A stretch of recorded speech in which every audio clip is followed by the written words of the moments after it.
Welcome to the Shield Sports Desk. I am Ben Heckey. Well, the Crusader men's soccer team was phenomenal outside of conference play this year, going 5-0-2. Once Horizon League play rolled around, however, it has been polar opposite, going just 1-4, with all 4 losses coming by 1 goal. With a much-needed breather from Horizon League action, the Brown and Gold stepped out to play a couple of Big Ten foes this week. First, they traveled to Ann Arbor Wednesday to take on Michigan. The first half yielded no goals on either side, but the second half would give us a fireworks show that would rival the 4th of July. 6 goals scored in the second half, but only 2 by the Brown and Gold. A great game, but just not enough to pull off the upset win over Michigan. VU goals were scored by Stefan Antonievich and Jake Freisinger. Their week would not get any easier as they would head to Columbus on Sunday to take on the number 16 ranked Buckeyes of The Ohio State University. Crusader goalie Kyle Zobek was able to keep the Buckeyes off the board for the first 90 minutes, making 8 saves. Offensively, the Brown and Gold didn't get many chances, but as seen here, were able to put a few shots on net. Once the match reached overtime, it would take only 1 shot on net for Ohio State to get the golden goal. The loss put the Crusaders back to .500 for the first time this year since their first match. The Crusaders will continue their 3-match non-league stretch Wednesday as they take on Western Michigan at Brown Field. Valpo women's soccer faced a virtual must-win against Wright State Sunday at Eastgate Field. A win would propel the Crusaders into 6th place and put their playoff destiny firmly in their own hands, whereas a loss or tie would put a whole lot of pressure on the young Crusader team. In the first half, Valpo controlled the pace, just unable to connect on a couple of passes to give them the chance to score. The best opportunity came here as Rachel Hoagland just missed knocking one in on the Raider goalkeeper. The second half was a constant back-and-forth momentum for each team. Kristen Mansky, who was virtually untested in the first half, had to make an incredible save here to keep the game scoreless, and it would stay that way going into the 80th minute when Lauren Patterson puts away the Brittany Persaud corner kick to give Wright State the 1-0 lead and eventually the victory. The loss puts the Crusaders in a tough spot as they will have to win their next 2 league matches and hope Green Bay can upset Wright State for Valpo to make the playoffs. The Valpo volleyball team traveled to in-state rival Butler Friday. They were unable to get off to a fast start and could never catch up as they fell quickly in 3 sets. Sarah Dooms and A.B. Grosbeck led the team with 7 kills apiece. Picorni was able to collect 30 more assists while Root tallied 11 digs. Looking to rebound on Saturday, the Brown and Gold traveled to Wright State. Jenny Picorni led Valpo in all facets of the game, recording a triple-double on the night with 11 kills, 36 assists, and 10 digs. Picorni wasn't the only Crusader who had a good night as the Crusaders rolled on to a 3-1 victory. Katie Lehman had 12 kills leading the way. The win brings the Crusader Horizon League record to 6-4. They take on UIC Saturday at the Arc at 7, looking to improve on their 6-4 conference record. The Crusader football team was looking to crack the win column for the first time during the 2010 campaign. Saturday would not be the day, however. Jacksonville started off the game scoring 28 unanswered points before Valpo finally found the scoreboard on this 52-yard touchdown by Nate Gergen to Eric Slenick.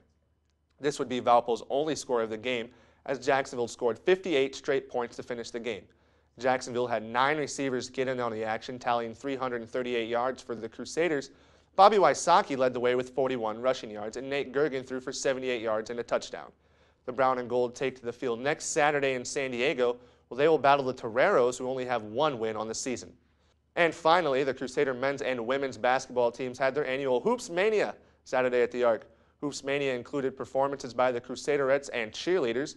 The women's team put on a special performance as they did a song and dance, a knockout competition run by Ryan Brokoff, and a dunk contest highlighted by Eric Buggs, who beat Brandon Wood and Corey Johnson.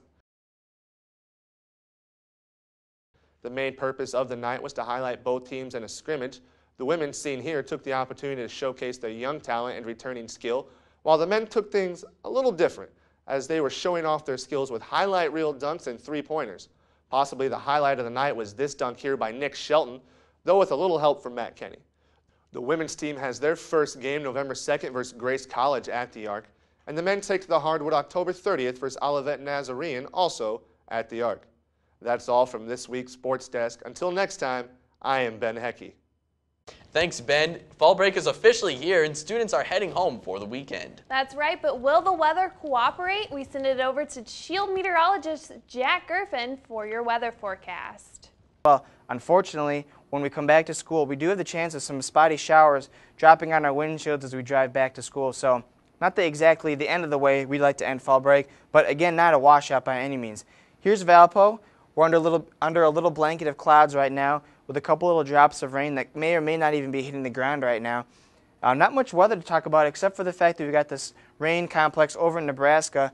Now that rain is going to be moving across the country, marching eastward over time, and by the time it gets to us Saturday into Sunday, it could be dropping a little bit of rain. So we'll keep an eye on that. We're not expecting it to be heavy by any means, but we do have to include that in our forecast. So for tonight, we'll be getting down to a low temperature of 46 degrees. Northwest wind at 10 to 20 miles per hour is going to be the big kicker tonight, occasionally even gusting to over 30 miles an hour. So we'll be very blustery tonight, and those clouds are going to be roaring across the sky with partly cloudy conditions. And again, tomorrow, we can see right down here, northwest winds 10 to 20 miles per hour. Gusts could even be higher, so it's going to be a cold wind tomorrow. 51 will be our lunchtime forecast. Partly sunny skies will be in effect all throughout the day, but 57 will not feel as warm as 57 should feel with that 10 to 20 mile an hour wind. So looking at a colder day tomorrow, it will be sunny at least.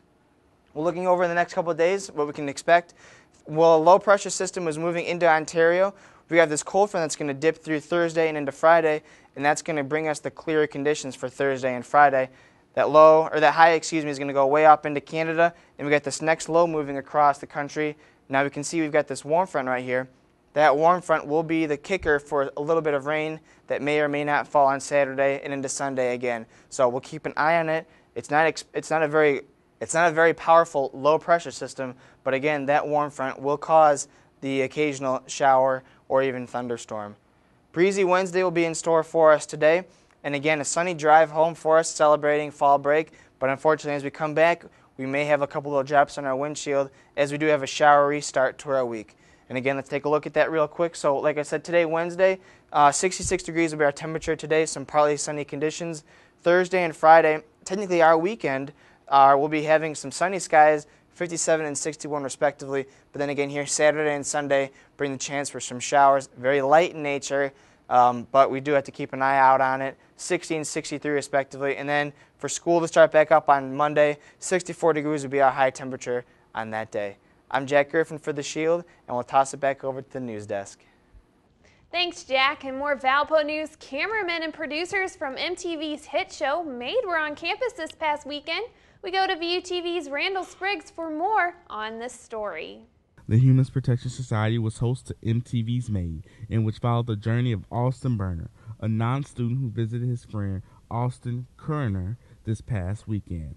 The Made episode spotlights Berner's transition from a geek to a stud, finding love here on campus by using the game Humans vs. Zombies, a popular game here around campus and other small campus interactions to fuel his experience with the ladies. I talked to Austin's friend, Austin Kerner, who accompanied his friend during this production. It was neat. It was a big hassle, though, because we had to focus. At every meal, Austin had to sit with a girl at least, and he had to interact with girls as often as possible. And so that made me have to do a little bit of work to actually make sure that there were people there that he could talk to. It was a lot of work to keep everything together because I was the one in charge of everything being at the campus, and usually it's no big deal and it's just light small stuff and I can throw things in at the last minute, but since MTV needed a rigid schedule so they could have everything legality and signed off, I had to be on top of it a little bit more rather than, hey, let's go do this thing. I had to actually have a plan in advance. President of the Human Protection Society, Benjamin Barbera, who runs the Humans vs. Zombies game, has to fit a small yet intriguing day of the game to fit the demanding schedule of the MTV production. I also talked to Benjamin on just how they were able to devise such a game to premiere on a national television show. It was a one-day game, so we really didn't try to tie it into any longer plot. It actually, the last minute idea we came up with was the flu shots the week beforehand had somehow been tampered with, and so the students who had gotten flu shots were turning into zombies.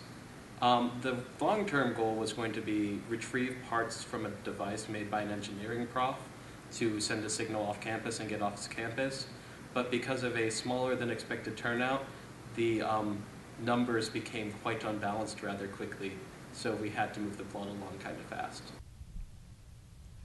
The MTV Made series starring Austin Berner will air sometime next year in mid-January. For The Shield, I'm Randall Spriggs. This weekend, Valparaiso was home to the 20th anniversary National Conference of the Lilly Fellows Program in the Humanities and Arts. The Lilly Fellows Program is a Valpo-based organization which works to advance the future of church-related higher education. 93 church-related colleges and universities participated in the conference and focused on how colleges and students are being affected by the changing notions of place, community, and higher learning in the 21st century. The weekend-long conference highlighted 4 keynote speakers from numerous colleges, including Gretchen Bugelin, a Christ College professor. Once you pop, the fun don't stop. That's what students were saying as they participated in the Pringles Extreme Campus Tour. The Shield's Jale Stradravi has more. You may have seen this giant blue inflatable tent on the Hara Union lawn Tuesday afternoon. People were eager to get a free taste of Pringles' new flavor, Raging Cajun. I spoke with Randy Zellers from University Programming Council about how Pringles Campus Tours came to Valparaiso. Pringles came to us and they're like, hey, we're going to be in the area, so we want to stop by campus and hand out Pringles and do an ad and everything, and then have K-Flay, the rapper, come, and she's going to be here tonight. These are the best thing I've ever had in my life. These are so extreme. These have completely changed my outlook on life. People are loving the Pringles Extreme. I mean, it's free Pringles.